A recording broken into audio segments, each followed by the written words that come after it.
नमस्कार, times of Swaraj में आप सबों का स्वागत है और मैं हूं संतोष सिंह। और आज हम टाइम्स ऑफ स्वराज में चर्चा कर रहे हैं कि महागठबंधन में आखिर कहां फंसा है पेच। बड़ा सवाल है, कौन सा ऐसा पेच है जो खुल नहीं रहा है।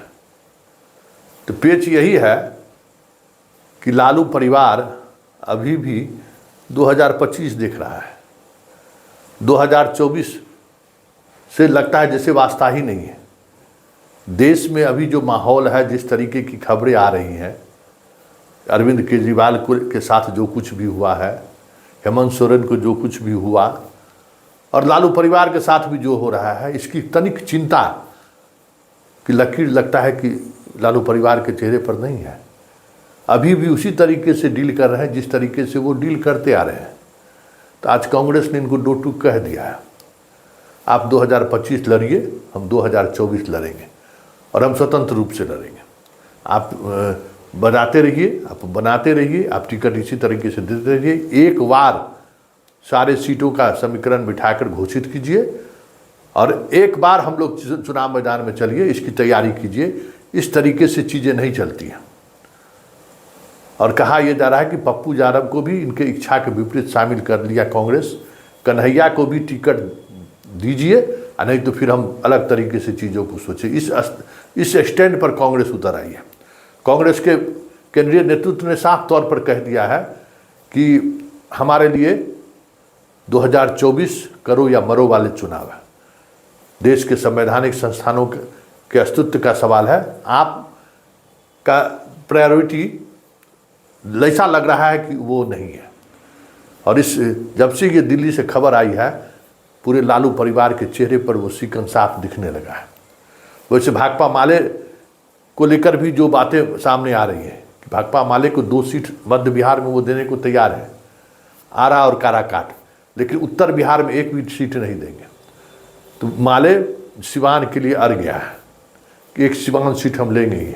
और सिवान से लालू यादव जो 70 वर्षीय जो मोचू वाले भाई हैं, क्या नाम है उनका, जो विधानसभा अध्यक्ष भी थे, उनको लड़ाना चाहते हैं। तो माले रिएक्ट किए हुए हैं कि हम किसी भी परिस्थिति में हम लड़ेंगे। सीपीआई चाह रहे हैं कि बेगूसराय हमको हो या मधुबनी हो। बेगूसराय सीट को लेकर भी वो मामला फंसा हुआ है। वहाँ का जो अपना कार्यकारिणी है, पहले 2 नाम का प्रस्ताव दिया था, उसमें सब शत्रुघ्न बाबू का नाम हट गया है, अब एक नाम आया है। लेकिन केंद्रीय स्तर पर बात हो रही है कि ठीक है, आपको एक सीट बिहार से बाहर अगर कहीं चाहिए तो हम आपको एडजस्ट कर सकते हैं, लेकिन कन्हैया को हमें बेगूसराय से लड़ाना है। और कन्हैया के बेगूसराय को लड़ाने को लेकर जो कांग्रेस का तर्क है कि हम नरेंद्र मोदी से लड़ने जा रहे हैं ना, हमारी लड़ाई नरेंद्र मोदी से, हमारी लड़ाई नीतीश कुमार और क्या कहते हैं सम्राट चौधरी से नहीं है, हमारी लड़ाई नरेंद्र मोदी से है। और नरेंद्र मोदी से लड़ाई लड़नी है तो जो नरेंद्र मोदी के से लड़ने वाला फेस है, जो लगातार वो जो लड़ रहा है, उसको आप कैसे चुनावी राजनीति से बाहर कर देंगे, और वो भी बिहार में। तो ये सारी चीज़ें चल रही हैं। अब देखिए आगे आगे होता है क्या। वैसे राजद जो है सो गया, बक्सर, उजियारपुर भी सोचिए कि आलोक मेहता भी प्रचार अभियान शुरू कर दिए हैं। बक्सर से जगदानंद सिंह का पुत्र चुनाव लड़ ही रहे हैं, वो भी मैदान में उतर गया है। सरबजीत गयास उतर ही गए हैं। जहानाबाद से भी जो है सुरेंद्र यादव को टिकट मिल ही गया है। ये सारी चीज़, ये सब सीटें लगभग स्पष्ट हो गया है।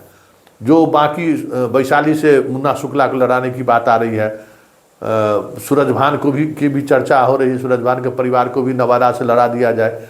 मुंगेर से अशोक महतो की नई जो पत्नी है उसको लड़ाने की बात हो ही रही है।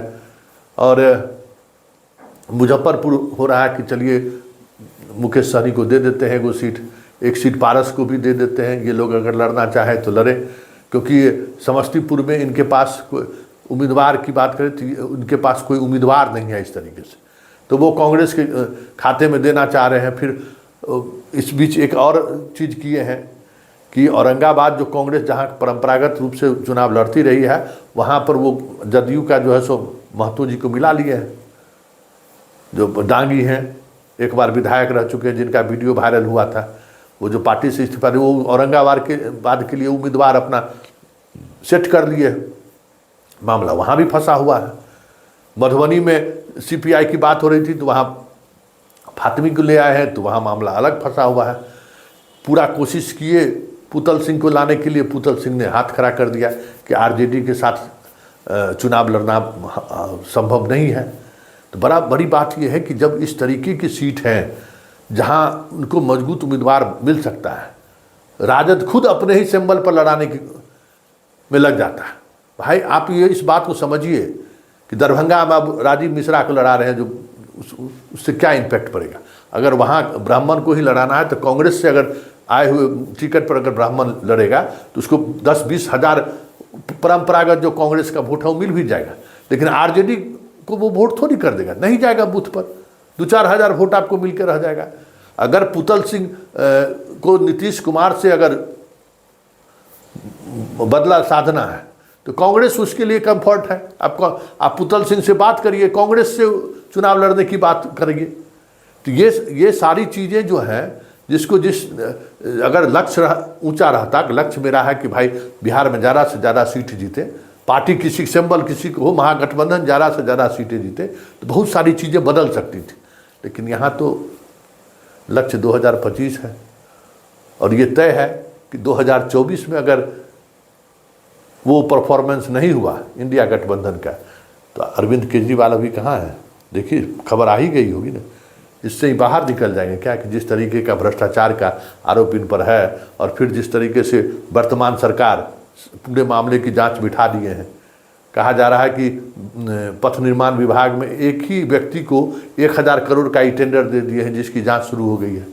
तो ये सब भी तो चीज़ है ना, तो ये सब भी चीज़ें आगे चलेंगी। देखिए वैसे राजनीति है, आगे आगे होता है क्या, लेकिन इतना तय है कि बिहार की सियासत को अगर 2025 की नज़रों से देखने की कोशिश हुई तो 2019 से भी बुरी स्थिति हो जाए। अब 19 से बुरी स्थिति क्या होगा, खाता नहीं खुला था, लेकिन उससे भी बुरी स्थिति हो जाए तो कोई बड़ी बात नहीं होगी।